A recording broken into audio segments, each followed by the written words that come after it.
what Ormund knew of the conspiracy to deny me my throne.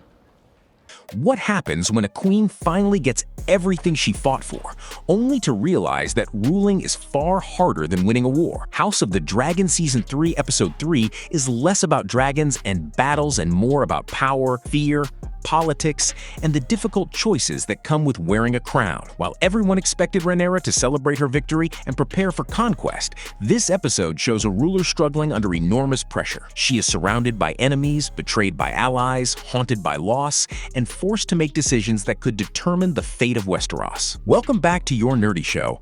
I'm your host, Spoiler Master. By the end of the episode, one thing becomes clear. The compassionate woman we once knew is beginning to change, and the deception surrounding Ormund Hightower may push her even closer toward becoming the ruthless ruler many have feared she could become. Promise to be faithful to Rhaenyra Targaryen, the Queen. Ormund Hightower appears to submit. The episode begins with what looks like a major victory for Rhaenyra's side. Daemon meets Ormund Hightower alongside the newly established dragon riders, Hugh Hammer and Ulf White. Instead of a bloody confrontation, the meeting is surprisingly peaceful. Ormund appears calm, respectful, and willing to bend the knee to Queen Rhaenyra.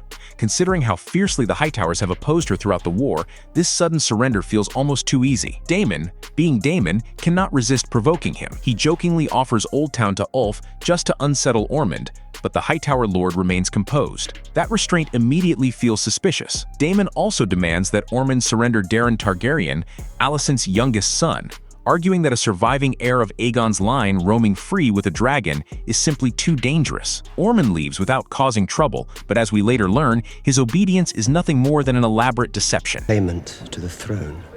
You're going to have to kill him. Rhaenyra faces the reality of rule. Back in King's Landing, Rhaenyra is preparing for her formal coronation. Winning the throne is one thing, but being accepted as queen by the realm is another challenge entirely. Unfortunately, problems start piling up almost immediately. Corlys informs her that the royal treasury is nearly empty. There is little gold available to fund the ceremonies, maintain the government, or stabilize the realm. At the same time, Rhaenyra meets the boy believed to be Daeron Targaryen. Expecting to encounter a dangerous rival, she instead finds a shy young boy who barely speaks. Although she doesn't harm him, she orders him confined until she can determine what role he will play in the future. Meanwhile, Mysaria continues proving herself indispensable. She points out that Grand Maester Orwyle likely knows nothing about the missing gold and advises Rhaenyra to focus her attention elsewhere. Recognizing Mysaria's value, Rhaenyra officially appoints her as Mistress of Whisperers. It is a significant promotion and demonstrates that Rhaenyra values competence over noble birth. However, Daemon clearly dislikes the growing influence Mysaria has over his wife. Despite all his talk of loyalty and destiny, his discomfort reveals something deeper. He is still a man who struggles when power is shared, especially with a woman outside traditional noble circles. Bars and the parapets not suffer you to pass. I have done all I could. The missing gold and Alicent's challenge. As Rhaenyra settles into her role, she begins searching for answers regarding the missing treasury funds. This investigation leads her directly to Alicent Hightower. Their conversation is one of the strongest moments of the episode. Alicent refuses to accept responsibility for every disaster caused by the men around her. She reminds Rhaenyra that she cannot simply blame her for years of political decisions made by kings, councils, and ambitious lords. Alicent also delivers a harsh reality check. If Rhaenyra truly wants peace, then perhaps she should accept that Aegon is effectively gone and stop chasing ghosts. According to Alicent, nobody even knows whether Aegon is alive, dead, or capable of reclaiming the throne. Continuing to focus on him only prolongs the conflict. Even while imprisoned, Alicent remains one of the few people willing to challenge Rhaenyra directly, and those conversations continue forcing the Queen to examine her own choices. With respect, I advise you, do not make an enemy of the faith. The faith refuses to support her. One of Rhaenyra's biggest goals is receiving official recognition from the faith. An anointing by the High Septon would strengthen her legitimacy and help unite the kingdom behind her rule. Unfortunately, the meeting goes terribly. The High Septon questions the entire foundation of her claim. He points out that there is no confirmed proof of Aegon's death. Without evidence, any coronation appears premature. More importantly, he challenges the Targaryens themselves, suggesting that dragons have always brought destruction rather than salvation. Rhaenyra hopes reason and tradition will win him over, but the conversation reveals a deeper problem. Many people still struggle to accept a woman ruling the Seven Kingdoms. The opposition is rarely stated openly, but it hangs over every interaction she has. For the first time, Rhaenyra realizes that claiming the throne does not automatically earn respect. For some, it will be enough to say they have looked on a queen.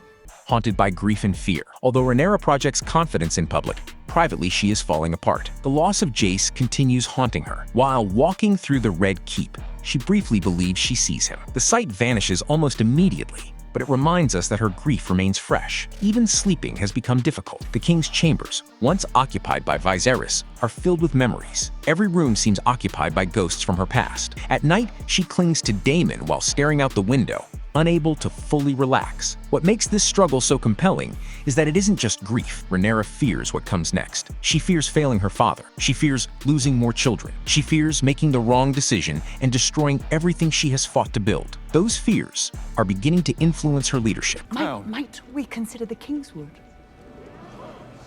A queen for the small folk. The next day, Rhaenyra hears petitions from ordinary citizens. Complaints about food shortages dominate the proceedings. While the small folk starve, wealthy nobles continue hoarding supplies for themselves. This sparks an idea. Alicent visits her again and offers unexpected wisdom. She warns that ruling changes people. Every difficult decision chips away at the person they once were. Rhaenyra dismisses the warning, believing she can remain different. Soon afterward, she stages a remarkable political maneuver. She invites supportive nobles to what appears to be a grand feast. The guests expect luxury, celebration, and reward. Instead, they receive a shocking lesson. The food served includes rats, the same pests infesting King's Landing. Rhaenyra then exposes their hypocrisy. While common people starved, these nobles hid food in private storehouses. As they sit at the banquet, gold cloaks are already confiscating those supplies for redistribution. The move is brilliant politics. It humiliates selfish lords while simultaneously winning support from the people. More importantly, it demonstrates that Rhaenyra understands something many rulers forget. Perception can be just as powerful as armies. Come so far,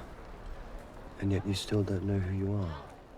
Daemon's dangerous vision. Later, Rhaenyra and Daemon finally share a meaningful private conversation. Their discussion reveals how differently they view power. Daemon believes dragons make the Targaryens superior beings. To him, conquest is natural. If they possess overwhelming strength, then they should use it. Why stop at ruling Westeros when they could dominate the world? Rhaenyra sees things differently. She views dragons as tools that support a kingdom rather than instruments for endless expansion. She wants stability, prosperity, and loyalty. The conversation highlights a growing divide between. While Daemon dreams of empire, Rhaenyra focuses on governance. The problem is that Daemon's influence remains enormous. His ambition could eventually pull her toward decisions she would never make on her own. That tension feels increasingly important as the season progresses. Knight, but it seems you styled him Hull rather than Velaryon.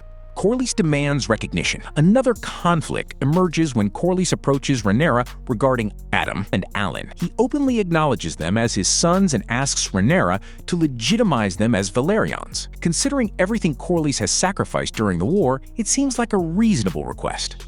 However, Rhaenyra hesitates. Officially recognizing Adam and Alan creates uncomfortable questions about legitimacy throughout the realm. If Corlys can publicly acknowledge his bastards, people may begin looking more closely at Rhaenyra's own children and the rumors surrounding their parentage.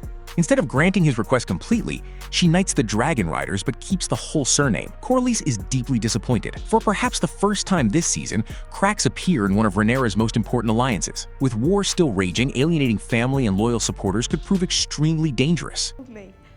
I begged him. Who compelled you? Lord Ormund Hightower. The truth about Daeron. One of the episode's biggest surprises arrives near the end. Rhaenyra decides that the captured boy deserves compassion. Despite Daemon's insistence that Daeron should die, she plans to send him north where he can live safely away from the conflict. Before making that decision permanent, she allows Alicent to see him. The meeting immediately reveals the truth. The boy is not Daeron Targaryen. He is simply an innocent local child forced into the role through threats and manipulation. The entire situation was a carefully crafted deception designed to convince Rhaenyra that Daeron had been captured. Suddenly, everything changes. The real Daeron remains free, and someone has been orchestrating an elaborate scheme behind the scenes. Rhaenyra's willingness to show mercy has been exploited. Any trust she had regarding the situation evaporates instantly. The discovery leaves her feeling humiliated and betrayed.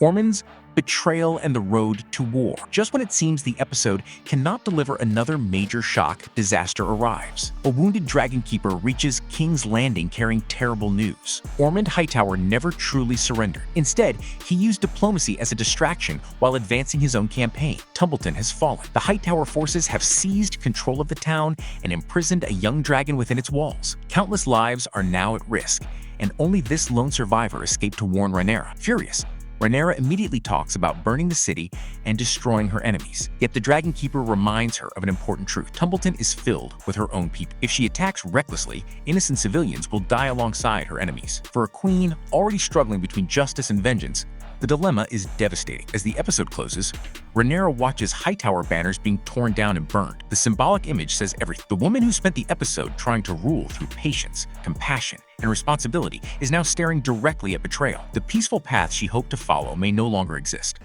I must stay silent, or he would have my mother hanged. Ending explained. The ending of House of the Dragon Season 3, Episode 3 is really about transformation. Throughout the episode, Rhaenyra repeatedly chooses restraint. She listens to advice, shows mercy to prisoners, helps starving citizens, and focuses on governing rather than conquering. But every time she reaches for peace, someone takes advantage of it. The false Daeron proves she has been deceived. Corlys reminds her that allies are growing frustrated. The Faith refuses to fully support her. Most importantly, Ormund's surrender turns out to be a lie. All of these events push Rhaenyra closer toward embracing the anger she has been trying to suppress. The final scenes suggest that the queen who wanted to honor Viserys' vision may soon become a far more ruthless ruler. And with Tumbleton now under enemy control, a major battle appears inevitable. The question isn't whether Rhaenyra will respond. The question is how much of her compassion will survive when she does. Tylan secreted gold there.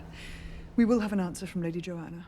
Our nerdy thoughts. So that's everything that happened in House of the Dragon Season 3, Episode 3. This episode may not have featured massive dragon battles, but it delivered something just as important, the slow transformation of Rhaenyra Targaryen. Let me know in the comments whether you think Rhaenyra can still remain the just ruler she wants to be, or if Ormund's betrayal has finally pushed her toward becoming the ruthless queen Westeros fears. If you enjoyed this breakdown, don't forget to like the video, subscribe to the channel, and turn on notifications so you never miss our House of the Dragon coverage. Thanks for watching, and I'll see you in the next one. I will require of you, now and henceforth, good evening.